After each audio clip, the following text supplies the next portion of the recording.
Hello everyone, स्वागत है आप सबका विजन कैम क्लासेस के प्लेटफॉर्म पे। तो कल हमारी वीडियो वेस्पर थ्योरी पे थी, वैलेंशियल इलेक्ट्रॉन पेयर रिपल्शन थ्योरी। तो कल हमने उसके बेसिक्स के बारे में पढ़ा था कि उसके पोस्टुलेट्स में क्या क्या बताया जाता है। ठीक है, तो आज हम लोग पढ़ेंगे कि हम लोग किसी मॉलिक्यूल का कैसे ज्योमेट्री या फिर शेप को डिसाइड करेंगे। ठीक है, तो हम सारे वन बाय वन रूल सारे कवर करेंगे ताकि आपको ईजिली समझ में आ सके कि मॉलिक्यूल की जो स्ट्रक्चर है वो कैसे डिसाइड होती है। ठीक है, चलिए तो रूल नंबर 1 से स्टार्ट करते हैं। When no non bonding electron on the central atom, मतलब अभी जो सेंट्रल एटम है उसके पास सिर्फ क्या मौजूद है, सिर्फ बॉन्ड पेयर है, लोन पेयर नहीं है। तो मैंने कल बताया था अगर लोन पेयर नहीं होंगे, सिर्फ बॉन्ड पेयर होंगे, तो जो ज्योमेट्री होगी वो क्या होगी, आपकी रेगुलर होगी। देखिए, if there is no lone pair surrounding the central atom then the number of sigma bonding electron pair will determine the geometry.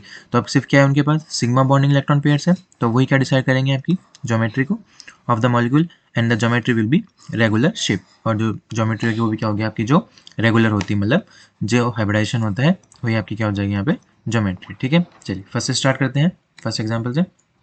अगर कोऑर्डिनेशन नंबर क्या है आपका 2 है, तो जो ज्योमेट्री होगी वो क्या होगी, लीनियर, और हाइब्रिडेशन क्या होगा, sp। एग्जाम्पल है NO2+। देखिए, सबसे पहले आपको पता होना चाहिए कि जो सेंट्रल एटम है उसके पास कितने वैलेंशियल इलेक्ट्रॉन है। नाइट्रोजन के पास कितने होते हैं, 5। 5 प्लस की वजह से एक चला गया 4, तो कितने बचेंगे अब इसके पास, 4। ठीक है, 2 ऑक्सीजन है तो दोनों ऑक्सीजन क्या बना लेंगे इसके साथ, डबल बॉन्ड। बाहर क्या चार्ज जाएगा आपका, पॉजिटिव, बन गया लीनियर। सेम सारे एग्जांपल आप देख सकते हैं। CO2 वेरी आपको सबसे ईजी है, CO2 पे कैसा हो जाएगा, सी डबल बॉन्ड हो, डबल बॉन्ड। क्यों, क्योंकि कार्बन के पास जो आउटर वैलेंशियल इलेक्ट्रॉन कितने होते हैं, 4, तो 2 इलेक्ट्रॉन किसको दे देगा, वो ऑक्सीजन के साथ, और 2 इलेक्ट्रॉन इस वाले ऑक्सीजन के साथ। ठीक है, सेकंड देखें, कोऑर्डिनेशन नंबर 3 है, तो जो ज्योमेट्री होती है वो क्या होती है आपकी, ट्रायंगुलर प्लेनर। हाइब्रिडेशन क्या होगा, sp2।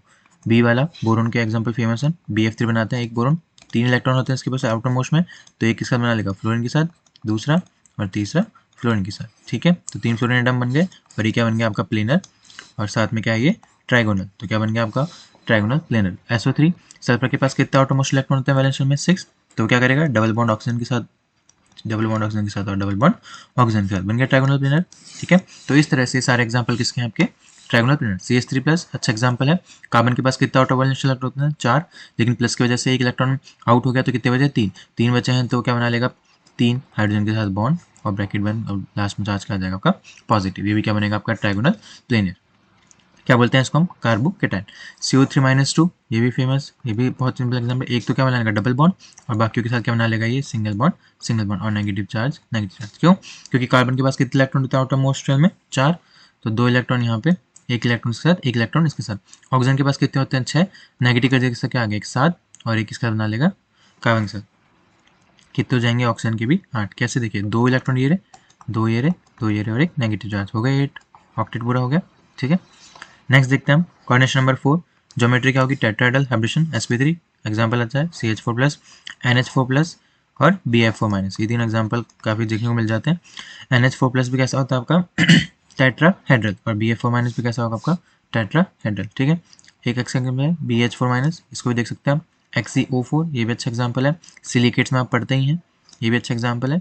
ठीक है, POF3 ये भी अभी हम लोग आगे डिस्कस करेंगे, कैसा होता है, टेट्राहेड्रल, एक ऑक्सीजन ऊपर होता है और 3 फ्लोरीन किस्म होते हैं नीचे, प्लेन ट्रायंगल। ठीक है, तो ये क्या बन जाएगा आपका, टेट्राहेड्रल। ठीक है, नेक्स्ट देखिए हम, अगर कोऑर्डिनेशन नंबर कितना है, 5, तो ज्योमेट्री क्या होगी आपकी, ट्रायंगोनल बाइपिरामिडल, TBP।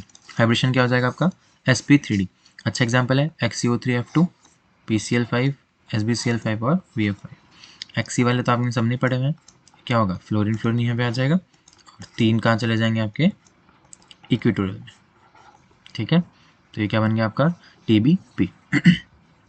नेक्स्ट देखिए, अगर कोऑर्डिनेशन नंबर 6 है, तो ज्योमेट्री क्या हो जाएगी आपकी, ऑक्टाहेड्रल। इसमें अपन पढ़ते हैं 2 टाइप के हाइब्रिडेशन, D2sp3 और sp3d2। अगर D2sp3 है तो कौन सा कॉम्प्लेक्स है, इनर ऑर्बिटल, और अगर D बाहर है तो आउटर ऑर्बिटल कॉम्प्लेक्स। इसके एग्जाम्पल है SeF6, TeF6, XeO6-4, इसको हम बोलते हैं पर्जिनेट आयन,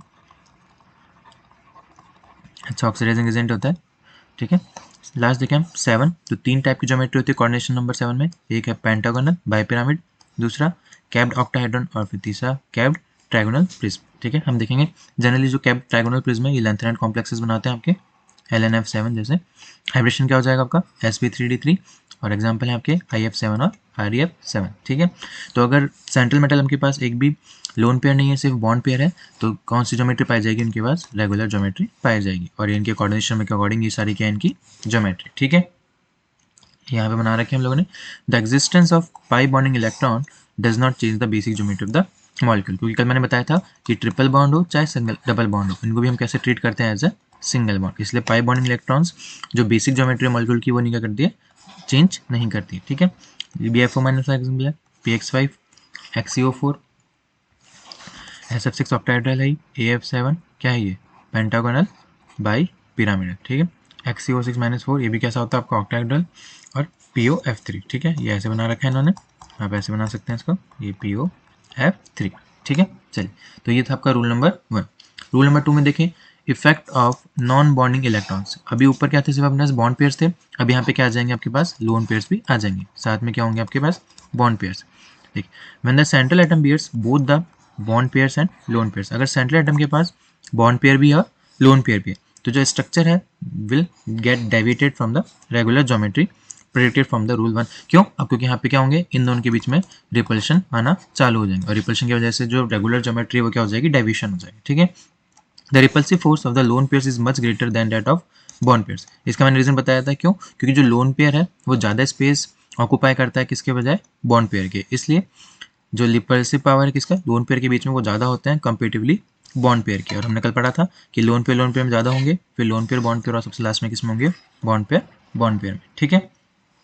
चलिए, क्योंकि रीजन बता रखा है, कल मैंने आपको बताया था, जो बॉन्ड पेयर है वो कंसंट्रेटेड होता है दो न्यूक्लिया के बीच में, जबकि लोन पेयर किसके पास होता है? सिर्फ एक न्यूक्लियस के पास। इसी वजह से वो बॉन्ड पे क्या होता है? कोसेंट्रिक होते हैं, लोन पेयर कोसेंट्रिक नहीं होते हैं। इस वजह से जो लोन पेयर है आपके वो ज़्यादा ऑक्यूपाई करते हैं क्या? स्पेस, ठीक है। Lone pair require more space compare to the bond pairs, ठीक है। आप लोग यहाँ से पढ़ सकते हैं एक बार, कल मैं ये समझा चुका हूँ। चलिए आगे बढ़ें, ये दोनों इंपॉर्टेंट है, effect of bond length and steric crowding and bond angle, आपको डिसाइड करने में कि किसका बॉन्ड एंगल ज़्यादा हो, ठीक है। Shorter bond length makes the bond pair repulsion more severe to widen the bond angle. क्या बोल रहे हैं? अगर बॉन्ड लेंथ क्या है आपकी छोटी है, तो उसकी वजह से जो बॉन्ड पेयर रिपल्शन होगा वो ज़्यादा हो जाएगा, और इस वजह से क्या हो जाएगा? आपका बॉन्ड एंगल बढ़ जाएगा। इसको लिख सकता हूँ मैं, अगर बॉन्ड लेंथ क्या होगी? कम होगी, तो बॉन्ड एंगल क्या हो जाएगा आपका? इंक्रीज। बॉन्ड लेंथ कम होगी तो क्या इंक्रीज हो जाएंगे आपके? Bond pair repulsion. जैसे देखिए NH3 वर्सेस NF3, कल मैंने बताया था इस एग्जाम्पल में कि जो NH3 का बॉन्ड एंगल होता है और जो NF3 के बीच में बॉन्ड एंगल होता है, ये वाला बॉन्ड एंगल θ1 मान लिया, इस वाले बॉन्ड एंगल क्या मान लिया अपने? θ2। आप सबको पता है कि NH की बॉन्ड लेंथ क्या हो जाएगी यहाँ पे? कम, तो बॉन्ड एंगल क्या बढ़ जाएगा? तो θ1 क्या होगा? θ2 से ज़्यादा। क्यों? क्योंकि देखो हाइड्रोजन छोटा है, फ्लोरीन बड़ा है, तो नाइट्रोजन और फ्लोरीन के बीच में जो बॉन्ड लेंथ है वो क्या हो जाएगी आपकी? इंक्रीज हो जाएगी, और जैसे ही बॉन्ड लेंथ इंक्रीज हुई तो आपका बॉन्ड एंगल क्या हो जाएगा? कम, ठीक है। तो याद रखना है कि बॉन्ड लेंथ छोटी होने की वजह से बॉन्ड पेयर रिपल्शन बढ़ेंगे, उसके वजह से बॉन्ड एंगल क्या हो जाएगा आपका? इंक्रीज हो जाएगा, ठीक है। तो NH3 में जो बॉन्ड एंगल है वो ज़्यादा होता है किससे? NF3 से। सेम किसके लिए केस आ जाएगा आपका? H2 और F2 होगा, ठीक है। और CH3 फ्री रेडिकल और CF3 फ्री रेडिकल, इस वाले के बारे में हम अभी डिस्कस करेंगे, बहुत इंपॉर्टेंट एग्जाम्पल है, ठीक है। सेकेंड जो है क्या है? More steric crowding widens the bond angle more, PBr3 versus PCl3। मतलब अगर हम देखें तो PBr3 का बॉन्ड एंगल ज़्यादा होगा किससे? PCl3 से, ठीक है। क्यों? क्योंकि Br क्या होता है? साइज में बड़ा होता है, तो रिपल्शन ज़्यादा होंगे, इसलिए स्टेरिक क्राउडिंग ज़्यादा होगी, और इसी वजह से क्या बढ़ जाएगा? इनका बॉन्ड एंगल बढ़ जाएगा, ठीक है। तो ये दोनों चीज़ें आपको याद रखनी है। चलिए नेक्स्ट देखें हम केस 1, ठीक है। अब हमारे पास है जब number of lone pair bond pair कितना हो? 4, तो हाइब्रिडेशन क्या होगा आपका? sp3, और ज्योमेट्री क्या हो जाएगी आपकी? टेट्राहेड्रल। 3 केस पढ़ते हैं हम फेमस, CH4 NH3 और H2। यहाँ पे लोन पेयर की संख्या कितनी है? 0। यहाँ पे लोन पेयर की कितनी है? 1। और यहाँ पे लोन पेयर की कितनी है आपकी? 2, ठीक है। तो जितने ज़्यादा लोन पेयर होंगे उतना ज़्यादा क्या होगा आपका? रिपल्शन हो, उतना ज़्यादा क्या होगा आपका? रिपल्शन हो। देखिए मॉलिक्यूल है CH4 NH3 और H2, number of lone pair CH में 0, NH3 में 1, H2 में 2। तो देखिए इन दोनों लोन पेयर की वजह से क्या होगा, यहाँ पे रिपल्शन होगा, उसकी वजह से ये इसको इधर कॉन्ट्रैक्ट करेंगे, ये इसको इंटर कॉन्ट्रैक्ट करेगा, इस वजह से कॉन्ट्रैक्शन की वजह से ये वाला जो बॉन्ड एंगल है वो क्या हो जाएगा आपका, कम हो जाएगा। देखिए यहाँ पे 104 है, यहाँ पे एक ही लोन पेयर है, तो ये क्या करेगा, कम कॉन्ट्रैक्ट करेगा, इसलिए इसका थोड़ा ज़्यादा बड़ा एंगल है, और यहाँ पे लोन पेयर है ही नहीं, इसलिए इसका क्या है, सबसे बड़ा बॉन्ड एंगल है। तो CH4 में क्या होता है 109, NH3 में जनरली इसको हम 107 मान सकते हैं, और H2 में क्या होता है 104। तो ये इसका असर है आपका लोन पेयर का। ठीक है, स्पेशल केस पढ़ेंगे दो, एक है आपका CH3 free radical versus CF3 free radical. तो आपको याद रखना है जो CH3 फ्री रेडिकल होता है वो क्या होता है, प्लेनर होता है, जबकि जो CF3 रेडिकल है वो क्या होता है आपका, पिरामिडल होता है। देखिए क्यों, फ्लोरीन की क्या ज़्यादा है आपके पास, आपको पता है रेडियस ज़्यादा है किससे, एच से, तो इसकी जो बॉन्ड लेंथ है CF की वो 136 होती है, जबकि CH की कितनी होती है 109। ठीक है, और अभी अपन ने पढ़ा जितनी ज़्यादा बॉन्ड लेंथ होगी उतना क्या कम होगा, बॉन्ड एंगल कम होगा, bond and the electronegativity sequences, fluorine की सबसे ज़्यादा इलेक्ट्रोनेगेटिविटी होती है comparatively to hydrogen. This indicates that bond bond pair repulsion CH3 is much higher than CF3। अभी मैंने बताया कि अगर शॉर्टर बॉन्ड लेंथ होगी, तो इसकी वजह से जो बॉन्ड पेयर रिपल्शन है वो क्या हो जाएंगे, बढ़ जाएंगे, इस वजह से बॉन्ड एंगल क्या हो जाएगा आपका, बढ़ जाएगा। बॉन्ड एंगल बढ़ जाएगा तो जो CH3 रेडिकल है वो क्या हो जाएगा, प्लेनर। क्यों, क्योंकि यहाँ पे जो बॉन्ड एंगल होता है कितना होता है 120 डिग्री, लेकिन CF3 रेडिकल क्या रहेगा, टेट्राहेड्रल, क्योंकि यहाँ जो बॉन्ड एंगल है वो कितना आपका 109.28 है। ठीक है, आई समझ में। तो क्या रखना है कि CH3 रेडिकल क्या होता है आपका, प्लेनर होता है, और CF3 रेडिकल क्या होता है आपका, पिरामिडल शेप। ठीक है, सेम सेकंड एग्जांपल है, CH3 प्लस प्लेनर बता चुका हूँ, CH3 रेडिकल भी प्लेनर होता है, लेकिन CH3 नेगेटिव क्या होगा आपका, पिरामिडल। क्यों, क्योंकि नेगेटिव चार्ज आ गया, लोन पेयर आ गया, तो एक लोन पेयर क्या रहेगा ऊपर, और 3 हाइड्रोजन का रहेंगे प्लेन। ठीक है, तो जो आपका CH3 नेगेटिव है वो क्या होता है आपका, पिरामिडल शेप। चल, दो एक्सेप्शन है वेस्पर थ्योरी के। देखिए, अगर NCH3 ट्राईमिथाइलमीन आ गया तो वो क्या होता है आपका, पिरामिडल होता है, लेकिन ट्राईसिलाइल क्या आएगा आपका, प्लेनर। कैसे, देखिए यह मान लीजिए CH3 है, ये CH3 और ये CH3 यहाँ पे फ्री रेडिकल, तो ये तो सीधे से समझ में आ रहा है पिरामिडल।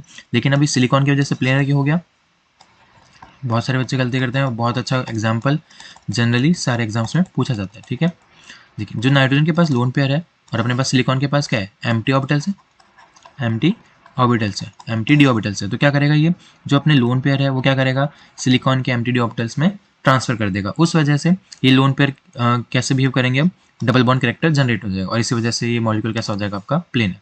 मतलब ये है, यहाँ पे क्या आ जाएगा, SiS3 SiS3 और SiS3, तो सब में बारी बारी से क्या दिखा सकते हैं अपन, डबल बॉन्ड कैरेक्टर। इस वजह से जो N SiS3 का थ्राइस है वो क्या हो जाएगा आपका, प्लेनर हो जाएगी इसकी शेप। ठीक है, तो याद रखेंगे अगर कार्बन है तो पिरामिडल होगा, और सिलिकॉन है तो प्लेनर होगा। ठीक है, सेम बात यहाँ पे है, CN आ गया, ठीक है, कार्बन के साथ क्या हो गया, प्लेनर, जबकि क्या होना चाहिए, पिरामिडल। देखिए सिंपल अल्काइल ग्रुप है, मान लीजिए CH3 मान लिया, तो कैसा होगा, पिरामिडल, अभी बताया था मैंने। यहाँ पे क्या है, लोन पेयर है, ये R ग्रुप, ये R ग्रुप और ये R ग्रुप। ठीक है, तो ये तो क्या हो जाएगा, पिरामिडल। लेकिन CN की वजह से क्या होगा, इसके पास एम्प्टी नहीं, या फिर anti bonding pi star orbitals है CN के पास, इसके पास क्या है, एंटी पाई बॉन्डिंग ऑर्बिटल्स। उसकी वजह से क्या करेगा, जो ये कार्बन से अटैच्ड है ये लोन पेयर क्या हो जाएंगे, इसके में ट्रांसफर हो जाएंगे। ठीक है, इस वजह से क्या आ जाएगा, इस कार्बन और इस कार्बन के बीच में डबल बॉन्ड कैरेक्टर, और डबल बॉन्ड कैरेक्टर आते ही क्या हो जाएगी, मॉलिक्यूल की ज्योमेट्री या शेप प्लेन। ठीक है, तो ये दोनों अच्छे एग्जाम्पल है जो आपको याद रखना है। चलिए नेक्स्ट केस भी देखें, the number of loan pair and bond pair is 5। अगर अब क्या पढ़ रहे हैं, लोन पेयर और बॉन्ड पेयर के नंबर क्या क्या है, 5। अभी हम पढ़ रहे थे 4 के लिए, अब है 5। तो हाइब्रिडेशन क्या होगी आपकी, sp3, और जो ज्योमेट्री होती है वो क्या होती है, TBP। क्या बोल रहा है, the set of 3 equatorial position which are equivalent is different from the 2 axial position which are equivalent. अभी हम पढ़ते हैं, ये सेंट्रल एटम है, मान लीजिए एक एटम ऊपर होता है, एक नीचे, और 3 किसमें होते हैं आपके, प्लेन में। ठीक है, यही होती है TBP ज्योमेट्री। तो ऊपर वाली और नीचे वाली इन पोजिशन को हम बोलते हैं एक्सियल, और जो प्लेन में होती है उसको हम बोलते हैं इक्वेटोरियल। ठीक है, और जनरली जो नेचर होता है, एक्सियल बॉन्ड क्या होती है आपकी, लॉन्गर होती है किससे, इक्वेटोरियल से। ठीक है, याद रहेगा, ये बेसिक है। अब केस पढ़ लेते हैं हम PCl5 का, way the axial bonds are longer. तो एक्सियल बॉन्ड्स क्या होती है आपकी, बड़ी होती है। No problem regarding the distribution of the 5 identical substituent arises. अभी सारे जो क्लोरीन है वो क्या आइडेंटिकल है, तो आप चाहे कहीं भी Cl को लगा सकते हैं, लेकिन जैसे ही कंपाउंड चेंज हो जाएगा आ जाएगा PCl3F2। अब आप एक्सियल पे Cl डालेंगे या फिर इक्वेटोरियल पे Cl डालेंगे, वो डिसाइड करेगा आपका बेंड्स रूल। ठीक है, उसके लिए आप पढ़ते हैं बेंड्स रूल को।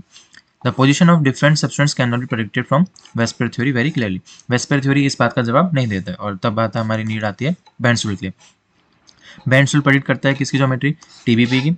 More electronegative atom will prefer the axial position. तो आपको ये वाली चीज़ याद रखनी है कि जितना ज़्यादा इलेक्ट्रोनेगेटिव एटम होगा वो हमेशा कौन सी पोजीशन ऑक्यूपाई करेगा, आपकी एक्सियल पोजीशन को ऑक्यूपाई करेगा। ठीक है, तो अगर PCl3F2 का स्ट्रक्चर बनाना तो कैसे बनाओगे, दोनों फ्लोरीन को कहाँ भेज दोगे आप, एक्सियल पोजीशन पे, और 3 क्लोरीन क्या रह जाएंगे आपके, इक्वेटोरियल पोजीशन। ठीक है, पहला केस पढ़ें, 3 बॉन्ड पेयर और 2 लोन पेयर। ऐसे एग्जाम्पल जिनके पास 3 बॉन्ड पेयर और 2 लोन पेयर है, तो एग्जाम्पल आपका ClF3, BrF3 और XCF3+। ठीक है, तो अगर इस केस में देखें तो 3 पॉसिबल आइसोमरिक स्ट्रक्चर पॉसिबल है किसके लिए, ClF3 के। देखिए ये Cl सेंट्रल एटम है, एक बार क्या किया, दोनों F एक्सियल पे, एक F इक्वेटोरियल पे और 2 लोन पेयर इक्वेटोरियल पे, या फिर एक लोन पेयर एक्सियल पे, एक इक्वेटोरियल पे और 2 F इक्वेटोरियल पे और एक एक्सियल पे, या फिर दोनों ही लोन पे को किसमें डाल दिया इसने, एक्सियल पे, और 3 फ्लोरीन को क्या डाल दिए, इक्वेटोरियल पे। तो आपको स्ट्रक्चर देख के अच्छा कौन सा लग रहा है, ये वाला। लेकिन सबसे ज़्यादा लेस स्टेबल कौन सा होता है आपका, स्ट्रक्चर 3। स्ट्रक्चर फर्स्ट कौन सा होता है आपका, सबसे ज़्यादा स्टेबल। देखिए क्यों। अब आपको जो 90 डिग्री पे रिपल्शन हो रहे हैं सिर्फ उसको कंसिडर करना है, 120 डिग्री और 180 डिग्री को अपन इतना कंसिडर नहीं करेंगे, सिर्फ जो 90 डिग्री पे रिपल्शन हो रहा है उसको अपन कंसिडर करेंगे। देखिए जो एक्सियल और इक्वेटोरियल के बीच में बॉन्ड एंगल होता है वो कितना होता है आपका, 90 डिग्री। इक्वेटोरियल के बीच में कितना होता है आपका, 120 डिग्री। ठीक है, अब देखिए स्ट्रक्चर 1 में लोन पे रिपल्शन है 0, क्यों, क्योंकि दोनों के इसमें है 120 डिग्री पे। लोन पे बॉन्ड पे रिपल्शन कितने हैं, 4। देखिए ये फ्लोरीन है और ये फ्लोरीन है, ये इसके साथ 90 डिग्री पे और इसके साथ भी 90 डिग्री पे, सेम ये फ्लोरीन इसके साथ 90 डिग्री पे और इसके साथ 90 डिग्री पे, तो टोटल रिपल्शन कितने हो गए, 4। तो यहाँ पे क्या गया, लोन पेयर बॉन्ड पे रिपल्शन 4। बॉन्ड पे रिपल्शन कितने हैं, 2। बॉन्ड पे रिपल्शन कितने हैं, क्यों, देखिए ये फ्लोरीन के साथ फ्लोरीन का और इस वाले फ्लोरीन का इस वाले फ्लोरीन के साथ वही 90 डिग्री है, तो कितने आ गए, 2। तो इस तरह से आप सब में देखेंगे तो आपको समझ में आ जाएगी, जैसे सेकंड में लोन पेयर रिपल्शन 1 है, लोन पेयर बॉन्ड पेयर 3 है, और बॉन्ड पेयर कितने हैं, 2। और स्ट्रक्चर में लोन पेयर 0 है, लेकिन लोन पेयर कितने हैं, 6, और बॉन्ड पेयर कितने हैं, 0। तो अगर आप सबको देखेंगे तो सबसे ज़्यादा कम रिपल्शन किस में आएंगे, आपके स्ट्रक्चर 1 में। इस वजह से जो ClF3 का स्ट्रक्चर होता है वो जनरली कैसा होता है, एफ एक फ्लोरीन यहाँ बना दिया और 2 लोन पेयर किसमें बना दिया आपने, इक्वेटोरियल। ठीक है, सिमिलरली BrF3 और XCF3+ का भी कैसा जूम करते हैं, टी शेप स्ट्रक्चर। ये शेप कैसे होगी इनकी, टी शेप। देखिए ये टी शेप बन रहा है ना, टी शेप, इसलिए इन सब की जो स्ट्रक्चर होती है वो कैसे होती है आपकी, टी शेप। वो हमने ऊपर जो टेबल दिखाई थी उसमें लिखा हुआ था। ठीक है, अगर अब केस आ जाए कि अगर 3 लोन पेयर हो 2 बॉन्ड पेयर हो, अभी ऊपर क्या थे, 3 बॉन्ड पेयर और 2 लोन पेयर, अब उल्टा हो गया, 3 लोन पेयर और 2 बॉन्ड पेयर। तो एग्जांपल है आपका I3-, बहुत फेमस एग्जांपल है, बहुत बच्चे गलत करके आते हैं। ICl2- भी बहुत फेमस एग्जांपल है। देखिए in which 3 bond pairs and 2 bond pairs are to be considered in the table.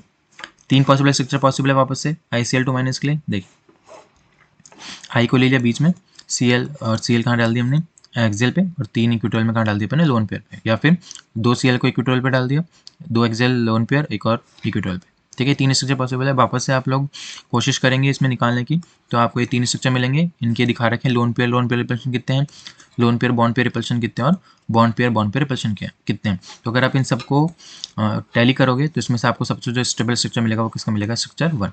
और ये कैसा होता है, लीनियर। देखिए ये सीधा है, इसलिए इसकी जो शेप है वो क्या होती है आपकी, लीनियर इन शेप।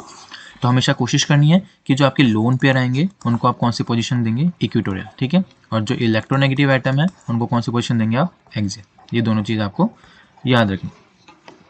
ठीक है, इन तीनों के जैसे क्या बोला, structure 1 is the most stable one which is linear because of the same ground, I3- is also linear. या फिर ICl2- भी क्या होता है आपका, लीनियर ही होता है। I3- कैसे बनेगा, एक आई ऊपर एक आई ऊपर, वापस से लोन पेयर कहाँ जाएंगे आपके, 3 प्लेन। ठीक है, जैसे ICl2- है वैसे कैसा होगा आपका I3- भी होगा। ठीक है, एक नेक्स्ट एग्जांपल है, अगर एक लोन पेयर हो और साथ में कितने बॉन्ड पेयर हो आपके, 4 बॉन्ड पेयर। एग्जांपल है SF4, फेमस एग्जांपल है, ClF3 भी फेमस एग्जांपल है, और TeCl4, 1 loan pair and 4 bond pairs. ठीक है, अगर SF4 की बात करें हम तो क्या किया है इसने, 2 फ्लोरीन को एक्सियल, 2 फ्लोरीन को इक्वेटोरियल और एक लोन पेयर को भी इक्वेटोरियल दिया है। और मैंने अभी ऊपर बोला है कि हमेशा बैंड्स रूल के अकॉर्डिंग इलेक्ट्रोनेगेटिव एटम को आपको कौन सी पोजीशन देनी है, इक्वेटोरियल एक्सियल, और जो लोन पेयर को देनी है वो कौन सी देनी है आपको, इक्वेटोरियल। तो equatorial goes to lone pair and axial goes to electronegative atom. ठीक है, तो आप वैसे भी याद कर सकते हैं। तो ये वाला कौन सा गलत हो जाएगा, क्यों, क्योंकि अपन ने लोन पेयर को कहाँ दे दिया अभी, एक्सियल पोजीशन दे दी, जबकि कहाँ देनी थी आपको, इक्वेटोरियल। ठीक है, तो देखिए इस स्ट्रक्चर को अपन बोलते हैं सीसॉ। SF4 का जो शेप होता है वो कैसा होता है आपका सीसॉ। बहुत बच्चे गलती करके आते हैं, बहुत फेमस एग्जाम्पल है, इसको याद रखना। और ज्योमेट्री क्या हो जाएगी इसकी, TBP। ठीक है, ठीक है। आज के लिए हम इस वीडियो में इतना ही पढ़ेंगे। तो ये हमने आज 2 रूल पढ़े। पहला रूल कि अगर एक भी नॉन बॉन्डिंग इलेक्ट्रॉन नहीं हो, और दूसरा रूल जिसमें लोन पेयर्स भी मौजूद हो। और लोन पेयर में अपन ने 2 चीज़ें पढ़ी हैं, एक तो कोऑर्डिनेशन नंबर 4 के लिए और एक कोऑर्डिनेशन नंबर 5 के लिए। अगली वीडियो हम लोग कवर करेंगे कोऑर्डिनेशन नंबर 6 और 7 के लिए, और कुछ एक्सेप्शन जिसमें हम लोग फाइंड करेंगे कि बॉन्ड एंगल कैसे हम लोग डिस्ट्रीब्यूट या फिर डिफ्रेंशिएट करते हैं। ठीक है, अगर वीडियो अच्छी लगी हो तो प्लीज़ सब्सक्राइब और लाइक ज़रूर करें, शेयर करें। और अगर किसी भी सेक्शन में आपको प्रॉब्लम हो तो कमेंट करके पूछना ना भूलें। तब तक के लिए पढ़ते रहिए। Thank you.